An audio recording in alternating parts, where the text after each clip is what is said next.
Friends, कैसे हैं आप सब।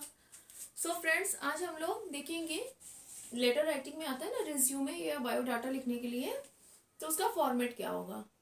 तो मैंने अपना ही सीवी कह लीजिए, रिज्यूमे कह लीजिए, उसका कंटेंट आपके सामने रखा है। ये देख सकते हैं आप लोग, ठीक है। यही फॉर्मेट को मैंने इस पे शो किया है ना। देखिए, सबसे पहले पर्सनल डिटेल्स होंगी, और क्योंकि पूरी जगह नहीं थी इसलिए मैंने बोर्ड को 2 पार्ट्स में डिवाइड करके लिख दिया है ताकि हम लोगों का टाइम वेस्ट ना हो, है ना। तो पर्सनल डिटेल्स में पहले नाम, मैंने अपना पूरा फुल नेम सदफ बानो लिखा है। एड्रेस, आपको उसमें अगर जब क्वेश्चन आता है तो उसमें डिटेल्स मेंशन रहती है ना, कि आप ये डिटेल्स का यूज़ करते हुए लिखो। तो अगर ऐसी कोई इंफॉर्मेशन उसमें मेंशन रहेगी तो आप उस एड्रेस को, उन सारी इंफॉर्मेशन को यूज़ करिएगा, अदरवाइज एक्स एक्स एक्स कर दीजिएगा, ठीक है। तो एड्रेस, फिर मोबाइल नंबर, फिर ईमेल आईडी मैंने अपनी ही दी हुई है ना। फिर अब बात करते हैं एजुकेशनल क्वालिफिकेशंस की। तो जैसे मैंने बीएड किया हुआ है MGKVP से, फिर मैंने MA BHU से किया हुआ है, MA इन इंग्लिश लिटरेचर, है ना। फिर BA इंटरमीडिएट हाई स्कूल, और अभी करेंटली मैं MA इन एजुकेशन कर रही हूँ फ्रॉम इग्नू, है ना। तो इतनी सारी एजुकेशनल क्वालिफिकेशन मेंशन की जाती है, ठीक। उसके बाद प्रोफेशनल एजुकेशन में आपने क्या गेन किया हुआ है। तो जैसे कि मैं सीटेट क्वालिफाइड हूँ, मैंने इंग्लिश स्पोकन कोर्स कर रखा है, मुझे कंप्यूटर की बेसिक नॉलेज है। इसके अलावा और भी कई सारी चीज़ें हैं, बट उतना मेंशन करने की ज़रूरत नहीं है। मेन मेन चीज़ें ही मेंशन होनी चाहिए, है ना। फिर जॉब एक्सपीरियंस में अगर आप कहीं करंटली वर्क कर रहे हो तो ऐसे लिख सकते हो, करंटली वर्किंग एट, फिर उस इंस्टीट्यूशन का नाम लिख सकते हो, या ऑब्लिक करके मैंने फ्रेशर लिखा हुआ है ना। वो लिखने में थोड़ा सा मिल गया है, फ्रेशर लिखा है। फ्रेशर मीन्स होता है कि जिसको जॉब का कोई एक्सपीरियंस ना हो।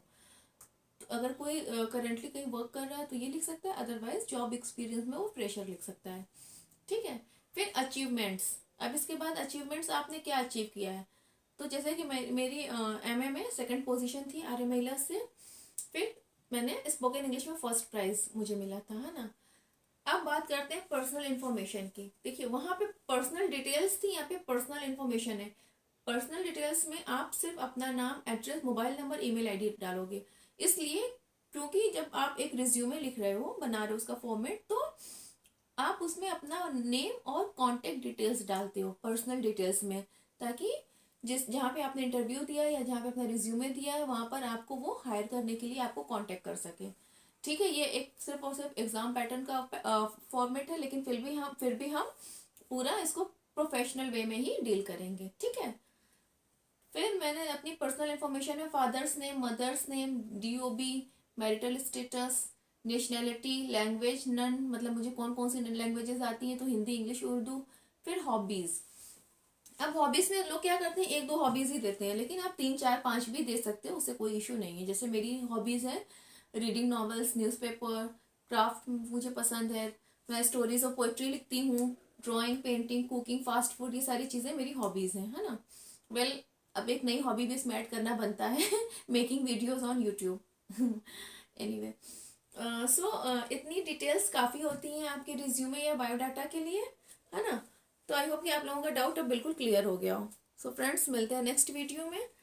और जैसे कि अगर आप लोगों के माइंड में ये आ रहा हो कि हाँ मैम, हमारी एजुकेशनल क्वालिफिकेशंस इतनी सारी तो नहीं है, तो ठीक है, कोई बात नहीं। अगर उसमें इंफॉर्मेशन कुछ क्वेश्चन में दी होगी तो आप उसका यूज़ करते हुए रिज्यूमे बना सकते हो। अदरवाइज अपने माइंड में आप ये चीज़ें सोच सकते हो कि हाँ, अभी मैंने हाई स्कूल किया, इंटर किया, उसके बाद मैं BA करूँगा, तो उसके बेसिस पे आप 2-3 डिग्रीज उसमें मेंशन कर सकते हो, ठीक है।